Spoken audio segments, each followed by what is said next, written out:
바로 화재진계의 마지막 효인 상9에 관하여 말씀드리고, 바로 화재진계의 6효를 전체로 정리함으로 해서 이번 강의를 전개하려고 하는 것입니다. 그러면 먼저 상6의 효를 살펴보기로 하겠습니다. 상6이란 진기각이니, 이 진이라는 것은 궤체가 나아간다 뜻이고, 바로 상이라 하는 것이 뿔이라고 하는 것이고, 이렇게 되는데, 바로 진기각이니 그 뿔로 들이밀고 가는 상이 되니, 바로 이렇게 뿔로 들이받으려면 마치 이것이 무엇과 같으냐면, 남을 마치 염소가 들이받는다면, 사람으로 말하면 남에 쳐들어가는 거예요. 문제점은 유용버럽이면 여기에 읍자를 가지고 말하는 거예요. 이게 읍이라는 것은 소읍의 개념을 가지고 말하기 때문에 나라국자하고는 이 개념 자체가 달라요. 나라라는 것은 크다라는 뜻이 있다면 읍이라는 건 적다 이것이에요. 그래서 여기에서 바로 읍을 정벌하는 데 쓴다면, 이것은 바로 여라는 말은, 여기에 여라는 말은 뭔 말이냐면, 전쟁할 때 아무리 조심한다 할지라도 이 소리예요. 그래서 우리는 주역을 보실 적에 바로 이 여자라고 하는 것은 위태롭다 직접도 있지만, 여기를 어떤 사안에 관하여 위태롭다는, 이건 불안스러운 일을 말하는 것이에요. 그런데 이것을 심리적으로 위태롭다를 쓸 때는 이건 근신이에요. 조심한 것이에요. 이렇게 위태로울 이자는 두 가지로 분류돼요. 그래서 여기에 여 하나는 전쟁이기 때문에 비록 조심하고 또 조심한다 할지라도 이것은 길하고 무거우니와, 이것은 아무리 바른 전쟁을 했다 할지라도 이것은 부끄러운 일이라고 말하는 것입니다. 자, 뿔이라는 것은 어떤 의미를 갖게 되냐면, 강하고, 뿔의 성질은 강하기 때문에 양이라고 하는 구를 말하는 것이고, 위에 거하고 있다가 바로 뿔이라는 것을 말해주는 것입니다. 그래서 상구라고 하는 것은 강진지극하야, 사구라고 하는 것은 양이고, 이 상이라고 하는 것은 극에 있기 때문에 강한 것으로 나아가기를 극치에까지 갔다가 나온 것이에요. 그래서 이러한 상이 있다. 진기, 각이라고 하는 세 글자가 나온다. 그래서 점자가 득지의 이벌기 사업이면 점친 사람이 이 효를 얻어서 여기에 적다라고 하는 것을 말하기 위하여 사업이라고 했어요. 사업이라는 것은 다른 것이 아니라 시급이에요. 자기가 소유한, 이것은 시급이라고도 말하기도 하고, 또 달리 말하면 뭐라고 말하냐면 체지라고 말해요. 바로 이런 사업을 정벌한다면 수의 길차무이라, 여기에서는 아무리 위태로운 일이긴 하지만 해서 이 심리적인 면으로 말한 부분 사람도 있는데, 여기에서는 비록 정벌이기 때문에 불안한 일이긴 하지만 길하고 또한 무고하리라라고 평가한 것이에요. 그런데 문제는 여기에서 부끄러운 일이 뭐냐, 여기에서 문제점을 찾아간 거예요. 이 극강으로 치 소반이라고 하는 여기에가 문제가 되는 거예요. 극강이라고 하는 것은 뭘 말하냐면 대자의 뜻을 갖고 있는 것이에요. 다시 말하면 큰 힘을 가지고 이 소리예요. 큰 힘을 가진 자가 작은 고을을 정벌해서 다스렸다. 이것은 대기대용이 아니에요. 큰 그릇이라면 크게 사용해야 당연한 일이에요. 그런데 큰 그릇을 작은 데 사용했다라는 것은 이건 문제점이 있는 것이에요. 이게 다시 말하면 작은 고을도 우리는 A로 다스려야 하지만 정말 큰 도덕의 경륜은 나라를 다스린 데 써야 이게 걸맞는 거예요. 그걸 하나의 예를 들어서 훌륭한 인물이 어느 촌 구석에 가서 이장 노릇하면서 그걸 한다면 그건 좋은 일은 좋은 일이죠. 그 마을에는. 그러나 그 사람의 도덕의 경륜을 거기에서 썼다라는 것은 이장이야. 그 이장 그릇이 아닌데, 이장과 동장 그릇이 아닌데 만약에 그렇게 썼다면 어떻게 될까? 한번 생각해 보실 적에 이게 어느 대단한 사람이 대통령이 돼야 할 사람이 대통령 자리는 가지 못하고 겨우 쓴다라는 것이 어느 동네에 가서 그렇게 해서 2장 9장이나 하고 있다면 어떻게 될까? 지금 그 말하고 같은 것이에요. 이게 지극히 극강이라는 큰 것으로서 작은 고을을 다스린 것이라 이것은 수도 기정이라도 잠깐 고을에서도 A로 다스려야 되죠. 그래서 공자께서 농담하시기를 활개의 언영우돌이요. 닭 잡는데 이 쬐까는 고을 다스린데 어떻게 이렇게 예약을 써서 하냐고 농담하셨던 것처럼 이것은 아무리 정도라도 또한 부끄러운 일이다라고 하는 거예요. 그릇에 걸맞지 않다 이 소리예요. 이게. 이것을 요즘 말로 하면 어느 유명한 가수가 유명한 무대에서 노래한 게 아니라 어디 강변 언덕에 서가지고 언덕에 서갖고 노래 부르고 한 것다면 그 사람 격에 맞느냐 이 소리와 같은 것이에요. 이게 그 사람의 훌륭한 가수라면 훌륭한 무대하고 맞아야지 걸맞지 않는 무대에 가서 노래를 본다면 이게 맞느냐 이 소리예요. 아무리 몇 사람 즐겁게 해주긴 하지만 이런 뜻하고 같은 거예요. 상활유용버릇은 그래서 여기에 버릇이라고 하는 말이 이제는 아시겠죠? 용소예요. 쓰기를 적게 쓴 거예요. 큰 그릇으로서 적게 쓴다면 이것이 광명의 돌이라고 할 수 있느냐? 도가 이건 빛나지 못한 것이고 이건 쭈그려서 쓰는 거예요. 주자와 리기 강고로 가 버릇이라 강하기 때문에 강한 것이 정벌을 하는 거예요. 그래 읍을 정벌하는 사실이 나오는데 물론 약불강이면 강하지 못한다면 불벌이에요. 정벌할 수 없는 것이에요. 고을을 정벌할 수 없다. 단 정벌이라는 것은 강한 것을 전제로 해서 나온 건 사실이에요.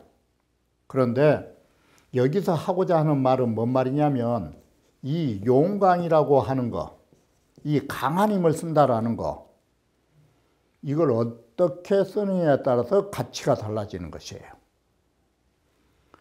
단 역중의 언버릇은 단 주역에서 사용하는데 버릇이라는 읍을 정벌한다라는 말들은 개시, 용지어, 소 딱 그런 거예요. 이 소는 작은 데에 그러한 걸 사용했다가 되는 것이에요. 약 벌국적 그런데 고을읍자가 아니라 반대로 나라국자를 딱 쓰면 나라를 정벌했다면 그 용은 크다 이 소리예요. 용지대소예요. 용지대소. 그래서 예를 들면 예컨대 고종이 벌 기방 3년지 류는 유요. 바로 그 나라를 정벌한 것은 뭐냐면 고종이 귀방을 정벌하기를 3년 했다라고 할 때 이 귀방은 나라 개념이에요. 그런 유이고 유용벌읍이라고 하는 것은 오직 읍을 정벌했다라는 것은 불가 용지어대를 가지니 가히 큰 데에 사용하지 않았음을 우리는 알 수 있어요. 수 용이 버릇이나 비록 이런 강한 것으로서 작은 업을 정발하긴 했어도 그러나 또한 및 역필릉 자위례라야 이 여기에서는 또 주자께서 반드시 스스로 위례한다라는 이 위례는 마음의 근신으로 또 쓰셨어요. 여기서는 분명히 비록 위태로운 일이긴 하나 해서 사안으로 또 쓰신 거예요. 이게 바로 이와 같이 우리는 이 여자가 위태로울 위자가 나오니까 그게 불안스러운 일이냐, 여기에 말대로 위례라고 하는 것은 반드시 위례를 하여야, 이 말은 심리적으로 조심조심해야 이 소리예요. 이렇게 같은 글자를 놓고도 주자께서 달리 해석하고 계신 것이에요. 이러기 때문에 우리는 이 글을 볼 때 여자가 나오면 불안스러운 일 직접 그 자체냐, 아니면 조심해야 할 심리적 근신이냐를 보는 것이에요. 여기서는 분명히 위례라야 그랬어요. 이연해자로 돌리면서 항상 조심하고 위태롭게 생각하고 조심하여야 이에 가히 길하고 무고할 것이다. 과강이 능위려면, 여기에 분명히 그래요. 이렇게 과히 지나치게 강한데 능히 위려하면 이 소리예요. 능히 조심하고 조심하면, 이런 뜻으로 근신의 뜻으로 쓰인 것이에요. 능히 조심하면 불지어 과오리라 잘못을 범한 데 이르지 않는 거라고. 이렇게 해서 주역의 법례를 우리가 글을 볼 적에 이와 같이 어느 측면에서 그 글자를 다루고 있는가에 대하여 눈여겨봐야 할 점임을 여기에서 거듭 말씀드리는 것입니다.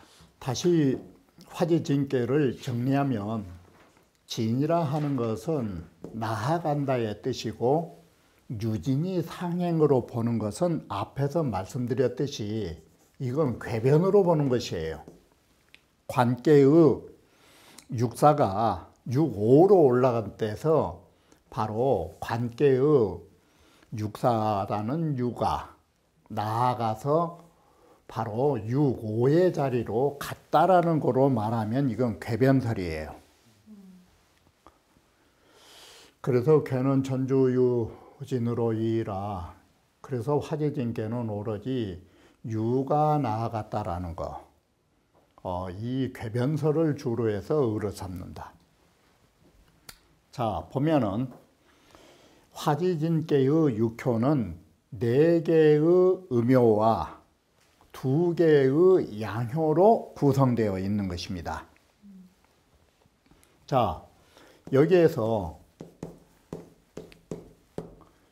바로 이 4개의 음효와 2개의 양효의 구성 요소에 있어서 어떻게 되느냐, 나머지 3개는 한 태에 묶여 있는데 바로 관계에서 올라가면서 유고만이 높은 자리에 다 올라간 거예요. 그래서 여기에 유고 이류가 자사히 승하니, 유고라는 하나의 유가, 자, 관계로 보면 이 육사효가, 관계의 육사가 육사로부터 올라갔다가 육사로부터 이 자리로 올라가 가지고 화지진께가 됐다 이 소리예요. 그러니 이것은 이진자야라, 이미 올라갈 만큼 올라가 버렸다 이 소리예요. 이미 이진자야라, 이미 올라간 자이다. 올라갈 만큼 가버렸기 때문에 왕길 무불리라고 한다. 그러면 나머지 3음은 어떠하느냐? 아래의 곤께 3유의 음은 이건 욕진자예요. 모두 다 올라가려고 하는 자예요.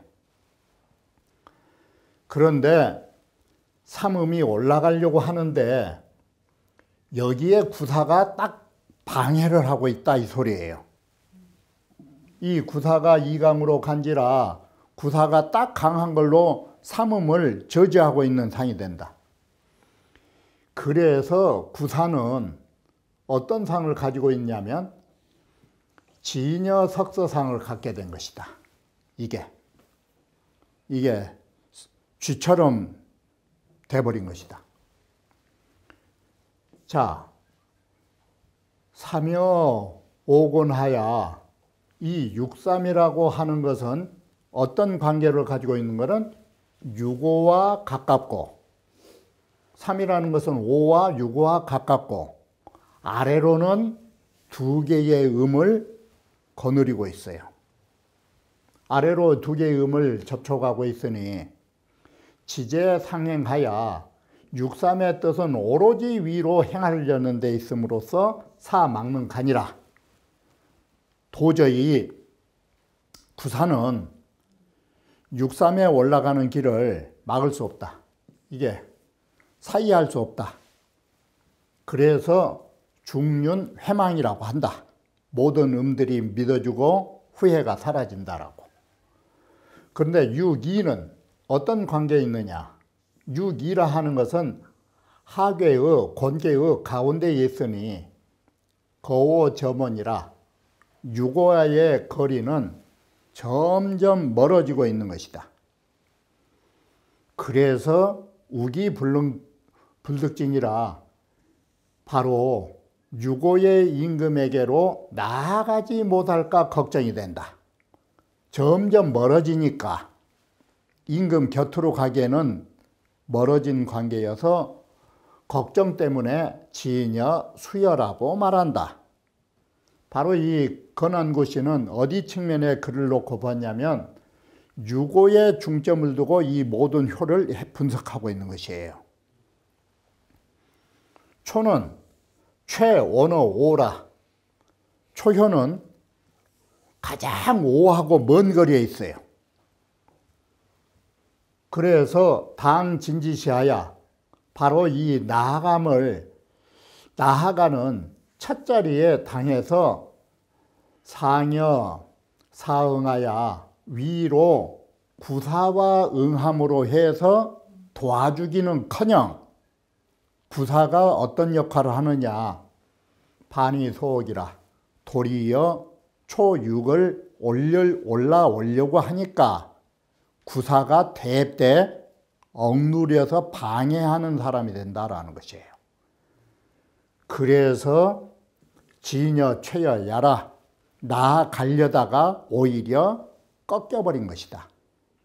그래서 이 건안고씨는 초육을 꺾였다의 관계를 두 가지를 설정했어요. 첫 번째는 너무나 오와 관계가 멀다라는 것. 두 번째는 구사의 상응관계가 방해자로 등장한다라는 것. 자, 그런데 마지막 상구는 이강으로 거일개지 궁하니 양강으로서 바로 화지진께가 다 한자리에 점유하고 있는 것이에요. 그러니 더 이상 갈 곳이 없어요. 더 이상 갈 곳이 없어서 염소에게 가장 윗자리로서 더 커나갈 것이 없는 자리가 어디냐? 그게 뿌리다 이렇게 본 거예요. 이게. 그래서 이 뿌리라는 개념이 가장 염소의 윗 꼭대기에 있는 것으로 더 이상이 없는 것으로 봤기 때문에 진기각이라고 하는 뿔각자를 쓰게 되었다라고 말한 것입니다. 자, 이처럼 진깨라 하는 것은 괴상으로 보면 지평선 위에 떠오르는 태양이라고 볼 수 있는 것입니다. 이것이 괴의 전체에서 평가하는 단사인 것입니다. 그러나 육효에 있어서는 위의 자리로 올라가려고 하는 궁극적 이상은 어디에 있느냐? 유고라고 하는 임금 자리에 있다라는 것이에요. 어떻게든 임금 가까이에 올라가려고 하는 이 보통 사람들의 마음을 반영하고 있는 것이에요. 이럴 때 진짜의 뜻은 승진의 개념이에요. 어떻게 하면 벼슬을 우리가 높이 올라갈 수 있을까? 승진하기에 가장 좋은 것은 권력자하고 가까이 있을수록 좋다, 이 개념이에요.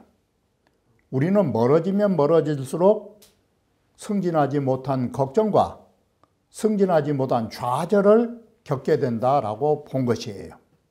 이런 측면에서 건안구 시는 화재진께의 육효를 바로 유고라고 하는 임금에다가 우리의 최종의 목적을 두고 임금과의 관계 속에서 그 신하들이 얼마만큼의 진급을 위하여 치열하게 다투고 거기에서 생기는 알력과 모순이, 그리고 때에 따라서는 서로 힘을 합해서 나아가는 이러한 인간 사회의 모습을 바로 화재진의 육효에서 곰곰이 살펴보면 알력과 집합, 그리고 또다시 서로가 각기 고민하는 모습들을 살펴볼 수 있을 것입니다.